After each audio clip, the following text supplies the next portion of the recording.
Hello guys, and welcome to today's second video. Today's video we're doing an election prediction for 2020. The second video with Nikki Haley as a candidate for the Republicans.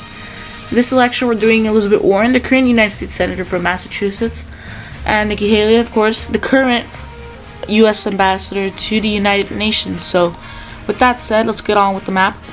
The pros and cons for both candidates is Nikki Haley is more known. Again, she does hold a government position, and she isn't she isn't very pro-Trump. She again has stated her concerns over and over with some of the things Trump has said.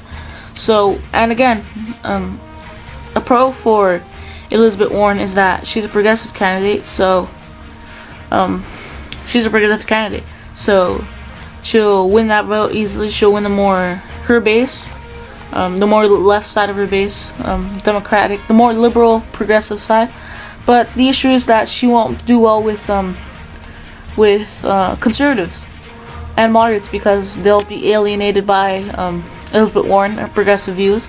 And again, she isn't a Bernie Sanders. She tries to be like a Bernie Sanders, but in my opinion, I don't think she succeeds at that because I don't know what it is. I just feel like she doesn't have that same appeal, that same energy that Bernie Sanders has. While Nikki Haley is more of a moderate Republican, she'll do better with more moderates, or more alienated Democrats, conservative moderates, Democrats, and her base. Again, she'll, I think, do good with the pro-Trump and the anti-Trump base because, again, she's part of the Trump cabinet, but she's shown her disliking with Trump. And again, this scenario is probably if somehow Trump doesn't win the nomination again, despite him already filing to run.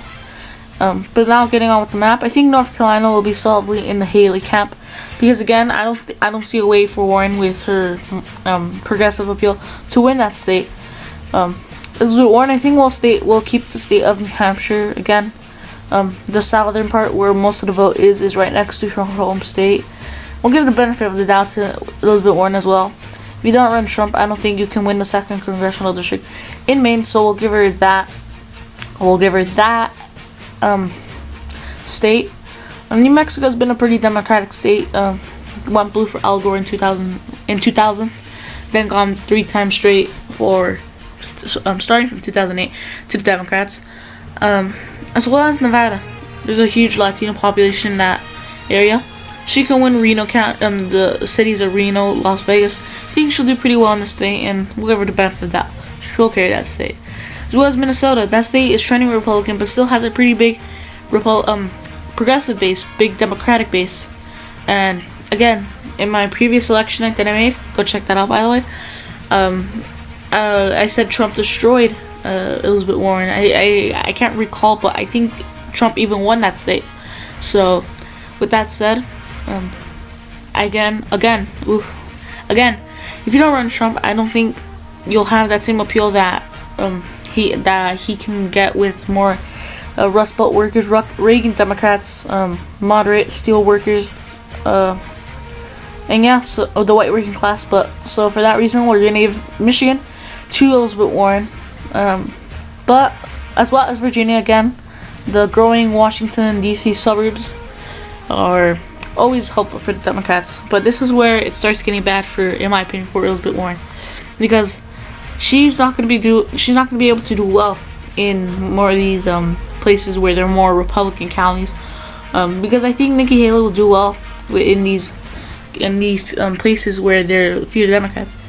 That's why I'm going to say that she's going to carry the state of Florida and her 29 electoral votes, because I believe that she'll do very well in the Panhandle. She'll do very well in the I-4 corridor. She'll do very well in the Big 3, Broward, Palm Beach, and Florida, in Miami County, or Miami-Dade. And I think she's also going to carry Ohio, which might be a surprise, because I think Elizabeth Warren will alienate some of her voters, Cincinnati voters, African Americans, and she won't be able to bring out the African American base. So, giving the benefit of the doubt, we'll give Elizabeth Warren the state of Colorado, and the state of Wisconsin, because the state again had a big progressive base, and some Trump voters that are unhappy that Trump lost the nomination will vote potentially for Elizabeth Warren or stay home. But as I said, this is where it gets bad for Elizabeth Warren because of that African American voter depression. I think Nikki Haley carries the state of Pennsylvania and wins this election because, again, Philadelphia, a huge population center, with a huge African American population, as well as Pittsburgh, won't have the voter turnout that Barack Obama brought. So for that reason, I think Nikki Haley upsets in the state of Pennsylvania and carries the state of Pennsylvania, the state of Pennsylvania, and wins this election. So this is my final map, 279 to 259 for Nikki Haley. If you did enjoy this video, please leave a like. Please comment out any suggestions, and please share this channel. Please go check out my other videos. And yeah, if you did enjoy this video, thank you for watching. Thank you for watching, and I hope to see you in one of my next videos. Peace.